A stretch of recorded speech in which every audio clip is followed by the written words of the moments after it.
I'm Jim Amos, Chairman of the Board of Operation Homecoming USA. On this memorial wall are 58,226 names grit blasted of Americans that died in Vietnam. A number of years ago, Lee Teeter created an unbelievable painting called Reflections, where a businessman many years later walked up to this wall and reached out and touched the images of his fallen comrades looking back at him. I'd like to share a few words with you in honor of those fallen comrades and all of you who have served in Vietnam. You know, they carried P-38 can openers and heat tabs and watches and dog tags and insect repellents and gum and cigarettes and Zippo lighters and salt tablets and bandages and ponchos. And some carried Kool-Aid and 2 or 3 canteens of water and iodine tablets and sterno and C rations and K rations, sometimes stuffed into their socks. They wore fatigues and utilities and jungle boots, bush hats, flak jackets, and steel pots. And they carried the M14 and machine gun and M79 grenade launchers and stoners and Swedish Ks and 60mm machine guns and 45 caliber pistols and silencers. They heard the sound of bullets. They heard the sound of rockets and choppers, and sometimes they heard the sound of silence. They carried trip flares and claymore mines and C4 plastic explosives and an assortment of grenades and radios like the PRC-25 and knives and machetes. And some carried napalm, large bombs. Some risked their lives to rescue others. Some escaped the fear that dealt with death and its destruction, while some made very hard decisions and just tried to survive. They carried with them malaria, dysentery, and ringworms and leeches. And often they carried the very land they walked on as it hardened on their boots. They carried stationery and pencils and pictures of their loved ones, both real and imagined. They carried love for people into the real world, and oh yes, love for one another. They carried memories, and for the most part, they carried themselves with poise and a quiet kind of dignity. And now and then, there were times when panic set in and people screamed and wanted to, but sometimes couldn't. They twitched and made moaning sounds and covered their heads and said, "Oh God, dear God." And they hugged the earth. They fired their weapons blindly and cringed and just begged for the noise to stop.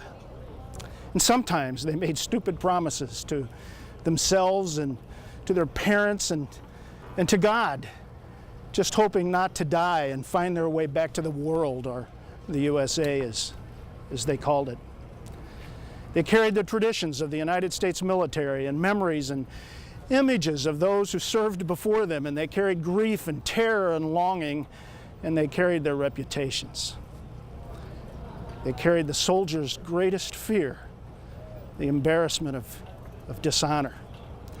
And they crawled into tunnels and walked point and advanced under fire as not to die of embarrassment. And they were afraid of dying, but too afraid to show it. They carried the emotional baggage of men who might die at any moment. They carried the weight of the world, and some of them carried each other home in boxes and bags. And at first, there was no place for those to go until someone put up this black granite wall. And now every day and every night, my brothers and sisters wait to see the many people from places afar who file in front of this wall, many stopping briefly and many for hours. And some come on a regular basis.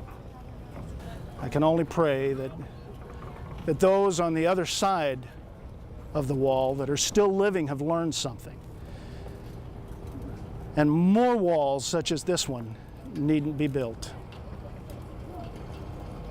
Several members of of my unit, many that I don't even recognize, have called me to the wall by touching my name engraved on it. You know, their tears aren't necessary, but tears are often hard to hold back.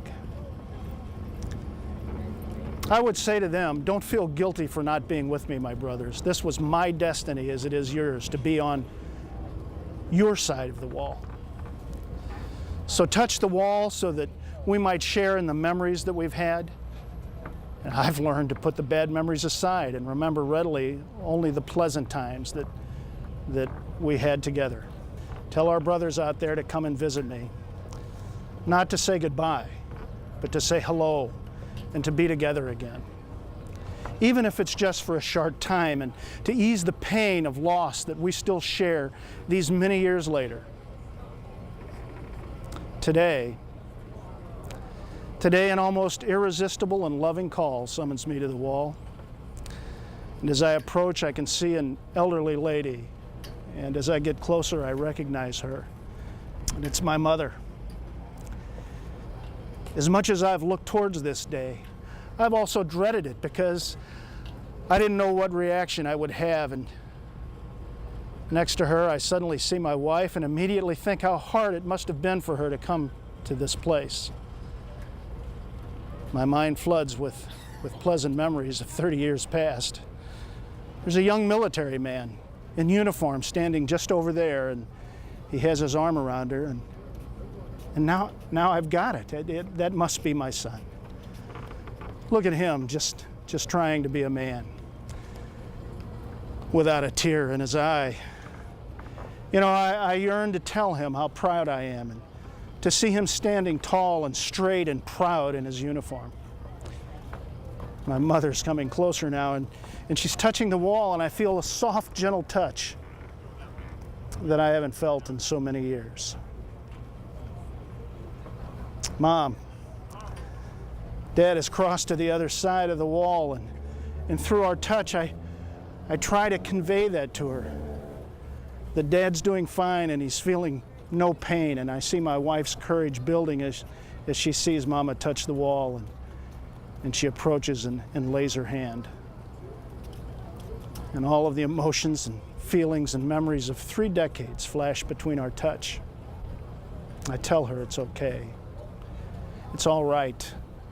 Carry on with your life. Don't worry about me. I can see as I'm looking to her eyes that she hears me, and that a burden has been lifted from her, that somehow she truly understands.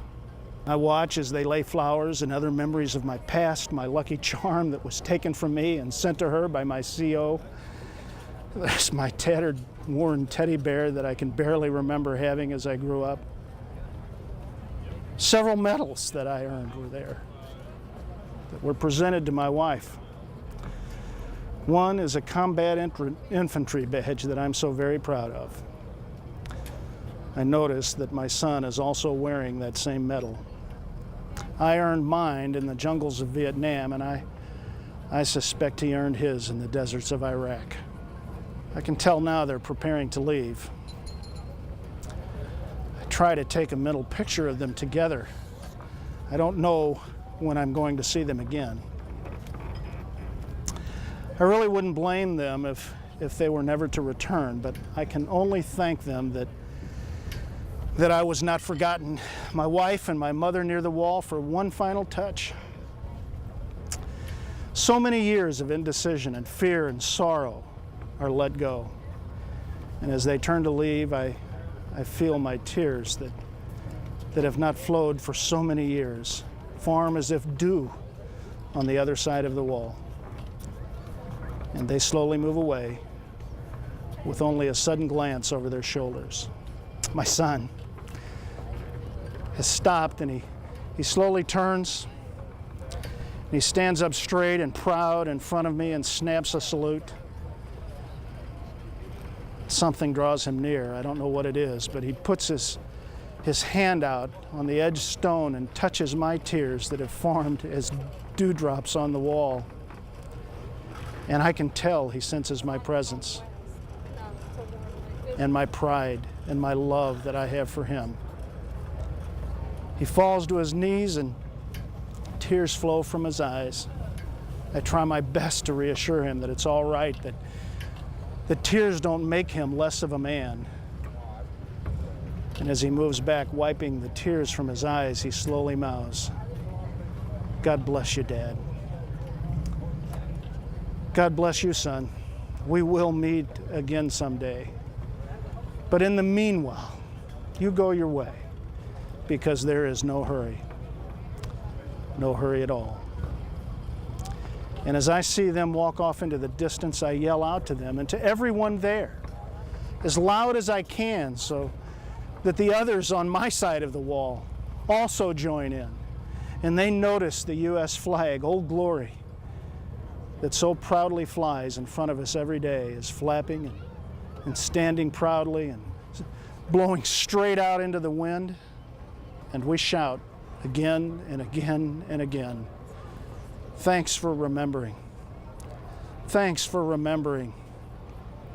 Thanks for remembering. God bless you. God bless America. And welcome home."